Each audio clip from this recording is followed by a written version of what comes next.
Good morning mga kabengbeng. Welcome to Mr. Johan Hobby. So ito po yung unit natin para kay Sir Andy from Antipolo. Itong Arma A or tinatawag na R609 Executive STI color silver.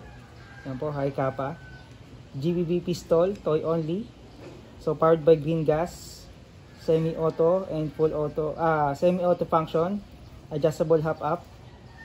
Yan, so alloyed yung kanyang slide, then may markings po yan. Yan, markings. So naka fiber optic na po yan, front sight, then naka fix po yung kanyang rear sight. Yan. Yan, so metal outer barrel, metal recoil spring and recoil rod. Then yung kanyang frame ay alloy. Then yung kanyang grip ay non-slip. Then metal yung kanyang trigger, slide catch. There's assembly lock. Yan. Ang gandang unit nito. Then metal din yung kanyang magazine release. Yan. And yung kanyang hammer. Yan. So metal din yung ambi, thumb safety, tsaka beaver tail grip safety. So ang kanyang magazine capacity 25 rounds. So yung kanyang FPS ay 340 FPS gamit ang 0.20 gram na BBs. So front check po natin.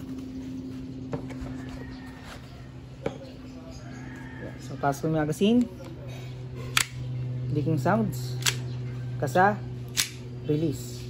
So front check po tayo.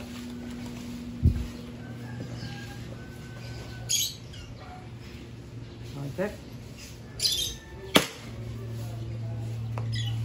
302.5,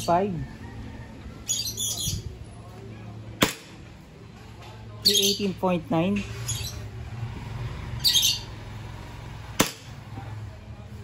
337.1 yung kanyang FPS yan. So 340 FPS gamit ang 0.20 gram BB. So test fire po tayo.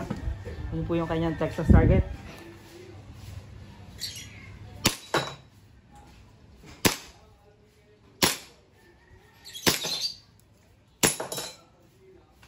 So nag-slide lock na po siya, ibig sabihin wala na po siyang BBs or bala. So ito po itoy only. Armament, Army A, R609 Executive STI color silver. Alright, gandang unit. Thank you.